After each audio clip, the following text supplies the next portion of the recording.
नमस्कार, स्वागत है आपका हिमाचल न्यूज़ एंड अपडेट्स में। चलिए शुरू करते हैं आज की कुछ बड़ी खबरें। पहली खबर है, सिरमौर में फटा बादल, फसलें तबाह और कुल्लू में बाढ़ से सेब के बगीचों को नुकसान।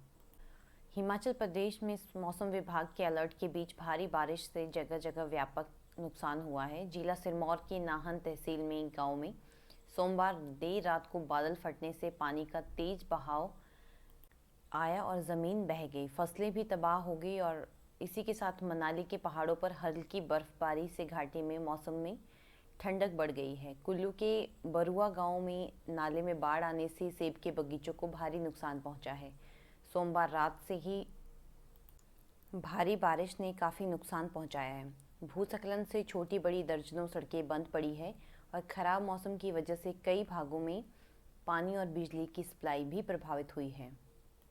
अगली खबर है, ज्वाली में तेज तूफान और बारिश ने मचाया कहर। उपमंडल में तेज तूफान के साथ हुई बारिश ने खूब कहर बरपाया। कई लोगों के मकानों पर भारी भरकम पेड़ गिर गए तो कई लोगों के मकान बारिश की भेंट चढ़ गए। ग्राम पंचायत नढोली में एक ग्रामीण के मकान व गौशाला पर भारी भरकम आम का पेड़ गिर गया, जिससे मकान व गौशाला काफ़ी क्षतिग्रस्त हो गए।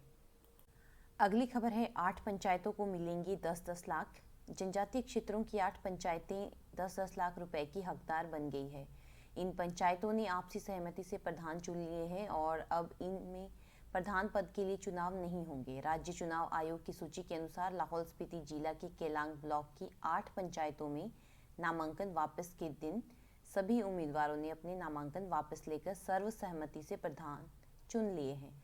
वहीं एक पंचायत समिति 5 लाख रुपए की हकदार बनी है। सरकार ने निर्विरोध चुनी गई पंचायतों को प्रोत्साहन देने के लिए प्रोत्साहन राशि देने की योजना लागू की है और इस योजना के अनुसार प्रधान के निर्विरोध चुने जाने पर 10 लाख रुपए की राशि का प्रावधान है, जबकि जिला परिषद सदस्य के लिए 15 लाख रुपए का प्रावधान है। जनजातीय क्षेत्रों के अलावा प्रदेश के अन्य क्षेत्रों में पंचायती राज चुनाव जनवरी माह में हो चुके हैं। अगली खबर कोविड अपडेट को लेकर है। प्रदेश में कोविड के मामलों में कमी आने से स्वास्थ्य विभाग ने राहत की सांस ली है। सोमवार को 234 नए मामले सामने आए, वहीं 177 मरीज ठीक भी हुए हैं, जबकि 3 मरीजों की मौत हो गई। जिलावार मामलों में बिलासपुर में 36, चंबा में 4, हमीरपुर में 51, कांगड़ा में 39, किन्नौर में 2, कुल्लू लाहौल स्पीति और सिरमौर सोलन में कोई भी मामला नहीं है। मंडी में 70, शिमला में 25 तथा ऊना में 3 मामले सामने आए हैं।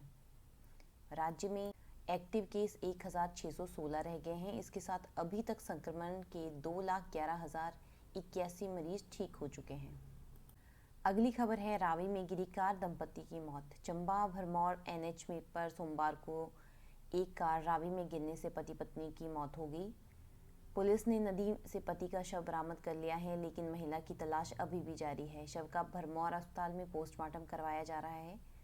रहेला गांव के पवन कुमार पुत्र नेत्र सिंह अपनी पत्नी अनीता देवी संग चंबा से वापस घर लौट रहे थे कि ढकोग के पास अचानक ऊपर पहाड़ी से गाय के कार बोनट पर गिरने से पवन कुमार हड़बड़ा गया।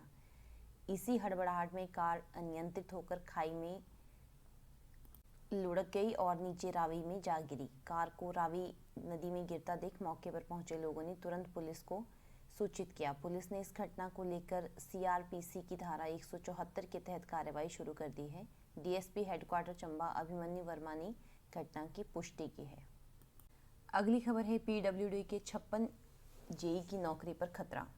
राज्य के लोक निर्माण विभाग में कार्यरत 56 जेई की नौकरियों पर खतरे का बादल मंडरा रहे हैं। पीडब्ल्यूडी विभाग ने सरकार से इस बारे में क्लैरिफिकेशन मांगी है और रिवाइज्ड मेरिट लिस्ट में बाहर हुए 56 जेई को टर्मिनेट किया जाए या फिर उनकी सेवाओं को जारी रखा जाए।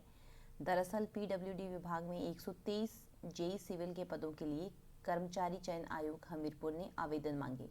इन पदों के लिए डिप्लोमा होल्डर को योग्य माना गया, लेकिन बीटेक डिग्री होल्डर की योग्यता को दरकिनारा कर दिया गया। ऐसे में बीटेक डिग्री होल्डर ने कोर्ट में दावा किया और कोर्ट से बीटेक डिग्री होल्डर केस जीत भी गए। ऐसे में दोबारा से जेई सिविल के 123 पदों के लिए आवेदन किए गए। इस बार बीटेक डिग्री होल्डर को भी योग्य माना गया।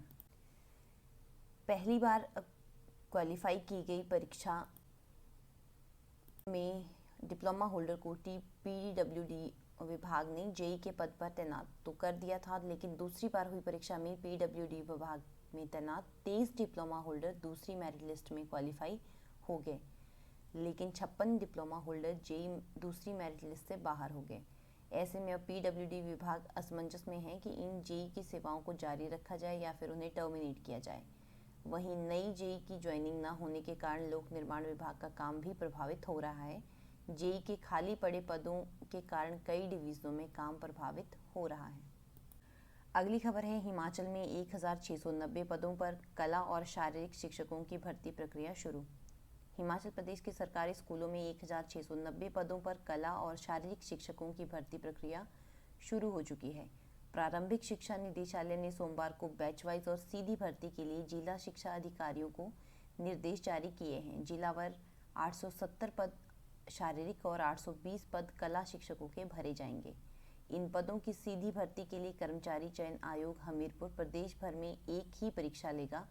निदेशक डॉक्टर पंकज ललित ने बताया कि दोनों श्रेणियों के सरकार की ओर से स्वीकृति पदों में से आधे पद बैच वाइज और आधे पद सीधी भर्ती से भरे जाएंगे। जिला रोजगार कार्यालय की ओर से बैच वाइज भर्ती के लिए नामों की सूची एकत्र की जाएगी। जिला कैडर की इन भर्तियों के लिए जिला स्तर पर बैच वाइज भर्ती होगी। अगली खबर है, एमसी शिमला ने 32 लाख रुपए की ऐसी सड़क बनाई जिस पर गाड़ी ही नहीं चढ़ पाई। हिमाचल प्रदेश की राजधानी शिमला में जनता के पैसों की जमकर बर्बादी की जा रही है। नगर निगम का एक ऐसा ही कारनामा मेयर सत्या कौंडल के संजौली वार्ड में सामने आया। यहां पर नगर निगम ने 32 लाख रुपए खर्च कर संजौली चौक से अपर नॉर्थ ओक के लिए एम्बुलेंस रोड तो तैयार करवा दिया गया, लेकिन इसमें चढ़ाई इतनी तीखी है कि एम्बुलेंस तो क्या बाकी गाड़ियां भी नहीं चढ़ पा रही है। स्थानीय लोगों ने जब नगर निगम की कार्यशैली पर सवाल उठाए तो नगर निगम ने तुरंत ही सड़क को तोड़कर इसकी रीग्रेडिंग शुरू कर दी। अब 15 लाख रुपए और खर्च होंगे। लोगों ने कहा कि नगर निगम इन पैसों की बर्बादी कर रहा है। एक सड़क के लिए दो बार टेंडर करने पड़ रहे हैं। सड़क 32 लाख में बननी थी, जो कि अब 50 लाख रुपए से ज़्यादा पैसे उस पर खर्च किए जा रहे हैं। तो ये थी आज की कुछ बड़ी खबरें।